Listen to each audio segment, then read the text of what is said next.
ሰላም እንደምን ቆያችሁ ውድ የአንከር ዜና ቤተሰቦች። ሰላም ፍቅር ጤና ባላችሁበት ድረስ ያለን የሰዓቱን ዜና ይዘን ቀርበናል። እንደተለመደው ዋናዎቹን በማሰማት እንጀምራለን። ህወሓት ጭንቀት ውስጥ ገብታለች። የኢሮብ ሬዚስታንስ ኃይል ከሐራ መሬት ታጣቂዎች ጋር መቀናጀቱን በትላንት ዕለት በይፋ አስታውቋል።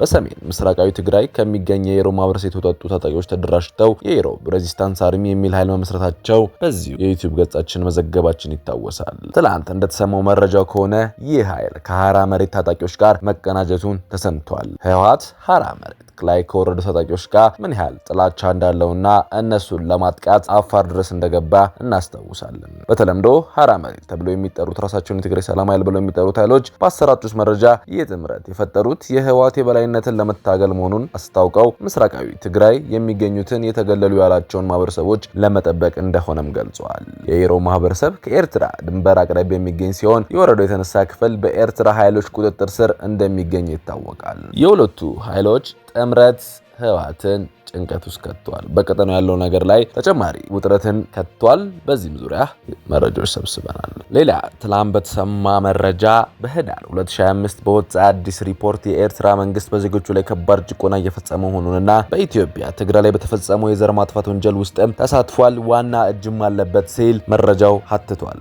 ሪፖርቱ በሀገሪቱ በአሁኑ ወቅት በዘር ማጥፋት ደረጃ መድሎ 5 መደራጀትና ፓላራላይዜሽን ላይ እንደምትገኝ ማስታውቋል። ሪፖርቱ ኤርትራን በጣም ጨቋኝ ከሆኑ ሀገራት አንዷ ሲል ሁማን ራይትስ ዎችን ዋቢ ማድረግ ፈርጆታል። ፕሬዝዳንት ኢሳያስ አፈወርቂ ላለፉት 30 ዓመታት ሀገሪቷን የመሩ ቢሆንም በ1997 ህገ መንግስት ለመተግበርም ሆነ ምርጫ ለማካሄድ ፈቃደኛ ለመሆናቸውም ተጠቅሷል። ፕሬዝዳንቱ አገዛዝ የፖለቲካ ተቃዋሚዎች፣ ጋዜጠኞችና ተቃዋሚ ተብለው የተገመቱ ዜጎች ያለ ፍርድ ለ10 ዓመታት ይታሰራሉ። በተለይም ፕሬዝዳንቱ ላይ ተቃውሞ ያሰሙ 11 ፖለቲከኞች G11 እና 16 ጋዜጠኞች ከታሰሩ በኋላ የት እንደደረሱም አይታወቅም። ያልተገደበ የውትድርና አገልግሎትና የግዳጅ ስራ በአገሪቱ ውስጥ እንደ ትልቅ ችግር ተጠቅሷል። ሪፖርቱ በኤርትራ የሚገኙ አናሳ ቡድኖች ሁኔታ አሳሳቢ ነው ሲል ወቅሷል። በዚህ ሪፖርት ኤርትራ ያለችበትን የመጨረሻ ደረጃና የጭቆናውን ጥግ የሚያሳዩ የተለያዩ ነገሮችን አትቷል። በዚህ ዙሪያ ሰፋ ያለ መረጃ ይዘናል። የጅቡቲ ሰሞነኛ እንቅስቃሴ አደገኛ ነው ሲል የተለያዩ ተንታኞች እየገለጹ ነው። የአህያ ባል ከጅብ አያስጥልም። የጅቡቲ አደገኛ እርምጃ መቆጠብ አለባት። የእንቅስቃሴ ግን ለራሷ ሌላ መዘዝ ሊያስከትልባት እንደሚችልም እየተነገረ ነው። ጅቡቲ ከሳውዲ አረቢያ፣ ግብጽና ኤርትራ ጋር የጀመረችው መርዘኛ አካሄድ ኢትዮጵያን ለማነቅ የሚደረግ እንቅስቃሴ ነው እየተባለ ሲሆን ይህ ጉዳይ ግን የአህያ ባል ከጅብ አያስጥልም ነው የሚሉ ተንታኞች በዝተዋል። የጅቡቲ ግብጽን ወደ ምድሯ ማስጠጋትና የታጁር ወደብን ለሳውዲ መስጠት በራሷ አንገት ላይ ገመድ እንደማሰር ነው ሲሉ ጽሑፉ ጅቡቲን አካሄድ ተችቷል። ያካሄድ እንዴት በራስ አንገት ላይ ገመድ ማሰር እንደሆነም ያብራራል። የዚህን የተለየ ትንተና ለናንተ ለማጋራት ወደናል። የተወደዳችሁ የአንከር ዜና ቤተሰቦች መረጃውን እየሰማችሁ አብራችሁን ስላላችሁ እናመሰግናለን። መረጃውን እየሰማችሁ ባላችሁበት ሁኔታ ላይክ፣ ሼር ማድረጋችሁ እንዳትረሱ። ለቻናላችንም እንግዳ ከሆናችሁ ሰብስክራይብ አድርጋችሁ ከአንከር ዜና እንድትወዳጁ ጋብዘናል። አሁን በዝርዝር ወደ ያዝናቸው መረጃዎች እናልፋለን። ጄኖሳይድ ዎች የተባለ ዓለም አቀፍ ተቋም በህዳር 2025 ባወጣው አዲስ ሪፖርት የኤርትራ መንግስት በዜጎቹ ላይ ከባድ ጭቆና እየፈጸመ መሆኑንና በኢትዮጵያ ትግራይ ላይ በተፈጸመው የዘር ማጥፋት ወንጀል ውስጥም ተሳትፏል ሲል ወነጀለ። ሪፖርቱ በአሁኑ ወቅት በዘር ማጥፋት ደረጃው 3 ማደራጀትና ፓላራይዜሽን ላይ እንደምትገኝም አስታውቋል። ሪፖርቱ ኤርትራን በጣም ጨቋኝ ሀገራት ከሚሉ አንዱና ዋነኛ ተጠቃሽ አድርጎ ፈርጇታል። ፕሬዝዳንት ኢሳያስ አፈወርቂ ላለፉት 30 ዓመታት ሀገሪቱን እየመሩ ሲሆን 1997ቱን ህገ መንግስት ለመተግበርም ሆነ ምርጫ ለማካሄድም ፈቃደኛ ለመሆናቸውን ጠቅሷል። በፕሬዝዳንቱ አገዛዝ የፖለቲካ ተቃዋሚዎች፣ ጋዜጠኞችና ተቃዋሚ ተብለው የተገመቱ ዜጎች ያለ ፍርድ ለ10 ዓመታት ይታሰራሉ። በተለይም በፕሬዝዳንቱ ላይ ተቃውሞ ያሰሙ 11 ፖለቲከኞች፣ 16 ጋዜጠኞች ከታሰሩ በኋላ የት እንደደረሱ አይታወቅም። ያልተገደበ የውትድርና አገልግሎትና የግዳጅ ስራ በአገሪቱ ውስጥ እንደ ትልቅ ችግር ተጠቅሷል። ሪፖርቱ በኤርትራ የሚገኙ አናሳ ቡድኖች ሁኔታም አሳሳቢ ነው ተብሏል። እውቅና የተሰጣቸው 4 ሃይማኖቶች እስልምና፣ ኦርቶዶክስ፣ ሮማን ካቶሊክ፣ ኢቫንጀሊካል ሉትራን ብቻ ሲሆኑ ሌሎች እምነት ተከታዮች ይታሰራሉ። የሃይማኖት ነጻነታቸውም ተነፍቋል ተብሏል። የአፋር ተወላጆች በ10 ዓመታት መድሎና ጥቃት ከሀገሪቱ ከፍተኛ የተገለሉ ቡድኖች አንዱ መሆኑንም ተገልጿል። የመንግስት ፖሊሶች ከመሬታቸው ያፈናቅላቸዋል፣ ባህላዊ ስራቸው የሆነውን አሳ መጥመድ ከልክለዋል። በዚህም 57000 የአፋር ዜጎች ወደ ኢትዮጵያ መሰደዳቸው ሪፖርቱ አስታውቋል።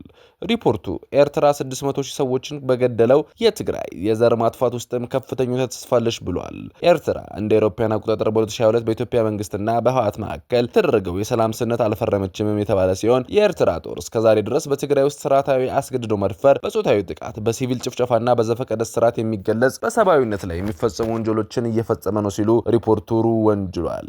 ተቋሙ በመጨረሻም የሚከተሉትን ምክር ሀሳቦች አስቀምጧል። ኤርትራ ጦሯን ከትግራይ በአስቸኳይ እንድታስወጣና የ2022ቱን የሰላም ስምምነት እንድትፈርም፣ አሜሪካ ወይ ሌላ የተመድ አባል ሀገር በትግራይ በፈጸሙት የዘር ማጥፋት ወንጀል ከዓለም አቀፉ የፍትህ ፍርድ ICJ እንዲጠየቁም ክስ እንዲመሰርቱም፣ ኤርትራ በ1997 ዓ.ም ህገ መንግስት እንድታጸድቅ እንዲሁም የሃይማኖት የመናገርና የመሰብሰብ ነጻነቶች እንድታረጋግጥ፣ የኤርትራ መንግስት ሁሉንም የፖለቲካ እስረኞች እንዲፈታና ፍትሃዊ ምርጫ እንዲያካሂድ ይላል። ሆኖም ብዙዎች ኤርትራ የራሷ አራባት የሰው ታማሰላለች እንደሚባለው ራሷ ውጥንቅጥ ውስጥ ሆና ኢትዮጵያን ለመውቀስ የምትሄድበት እርምጃ ብዙዎችን ያስገርማል። በተያያዘ ዜና ጅቡቲ አደገኛ እንቅስቃሴ እያደረገች ነው ተብሏል።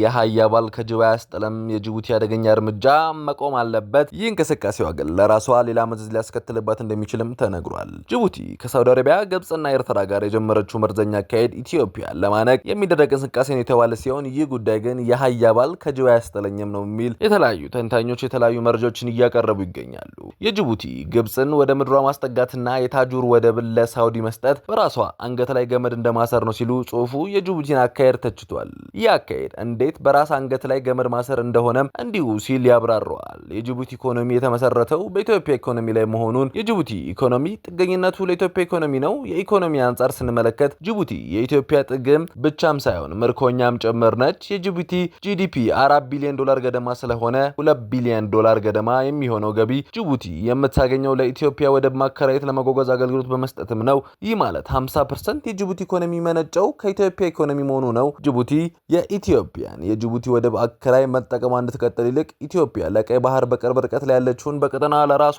ብሔራዊ ፍላጎት ያላት ሀገር እንደመሆኗ መጠን ኢትዮጵያ በጅቡቲ የራስ ጦር ሰፈር እንዲኖራት ባትፈቅድም ለሩቅ ለመጡ ባዕድ ሀገራት መሬቷን ቆራርሳ ወደ 10 ለሚጠጉ ሀገራት ከ20 እስከ $70 ሚሊዮን በሊዝ ያከራየች ሲሆን በዚህም በአመት $300 ሚሊዮን ብቻ የምታገኝ ሲሆን ይህም የጂዲፒዋ 10% ብቻ ነው በማለት አብራርቷል። ይህ ይቀጥላልንም ጅቡቲ በቀጠናዋ ከፍተኛ የንጹህ መጠጥ ውሃ ውጥረት ሀገር ያላት ከመሆኑም ጋር ተያይዞ በቀን 20 ሚሊዮን ሊትር ወይም 20,000 ኪዩቢክ ሜትር ንጹህ የመጠጥ ውሃ ኢትዮጵያ የሚሄድላት ሲሆን በአሁኑ ወቅት ኢትዮጵያ የጅቡቲን የንጹህ መጠጥ ውሃ ደህንነትና አቅርቦት አስተማማኝ ለማድረግ ውሃን መጠን በቀን ወደ 100 ሚሊዮን ሊትር ከፍ ለማድረግ እየሰራች መሆኑን ያስታውሳል። ኢኮኖሚዋን 50% የምትሸፍነው ለኢትዮጵያ ወደብ አከራይታ የምታገኘው ገቢ ነው። ከዚህ ጋር በተያያዘው የኢትዮጵያ የረጅም ጊዜ ጠላት በድፍረት ወደ ምድሯ መጋበዝና የታጁራን ወደብ ከኢትዮጵያ ጋር በጋራ አልመታ በጋራ መጠቀም ከመሆን ይልቅ የውጭ ኃይሎች ላይ ተጽዕኖ ስር ወድቃ አሊያም ደግሞ የውጭ ኃይሎችን ፍላጎት ለማስፈጸም ኢትዮጵያን ወደ ቀይ ባህር የመቅረብ ፍላጎት በጅቡቲ በኩል የተዘጋ እንደሆነ አስባ የታጁራን ወደብ ለሳውዲ አስረክባ ከሆነ ሳውዲ ወደቡን የምታለማው የኢትዮጵያ ገበያን መሰረት አድርጋ መሆኑን ይበልጥ ተጎጂ የምትሆነው ጅቡቲ እንጂ ኢትዮጵያ አትሆንም በማለት መከራከሪያውን ያቀርባል። በነዳጅ የፈረጠመው ኢኮኖሚ ያላት የሳውዲን ወደብ በዘመናዊ መንገድ አልምታ ታበቃ የመጓጓዝ ስርዓቱ የተቀላጠፈ እንደሆነ ለማድረግ በአፋር ትግራይን፣ አማራ ክልልን የሚያገናኘው ደረጃውን የጠበቀ መሰረተ ልማት ከኢትዮጵያ መንግስት ጋር መስረቱ አይቀሬ ሲሆን በዚህ ደረጃ ውስጥ የሚመነጨው ኢኮኖሚ የአንበሳ ድርሻ ተካፋይ የምትሆን ሳውዲ እንጂ ጅቡቲ አትሆንም። ታጁራ ወደብ ከጅቡቲ ወደብ የተሻለና የተቀላጠፈ አገልግሎት የሚሰጥ ከሆነ ኢትዮጵያ በሂደት ፊቷን ወደ ታጁር ልታዞር ትችላለች። ይህም ለጅቡቲ ጉዳት እንጂ ጥቅም ይዞ ላይመጣ ይችላል በማለት ጅቡቲ አካሄዱን ተችቷል። ውድ ተመልካቾቻችን ለሰዓቱ የያዝናቸው ዜናዎች እኚህን ይመስላሉ። የዩቲዩብ ገጻችንን ሰብስክራይብ፣ ሼር፣ ላይክ በማድረግ አጋርነታችሁን አሳዩን። ሰናይ ጊዜ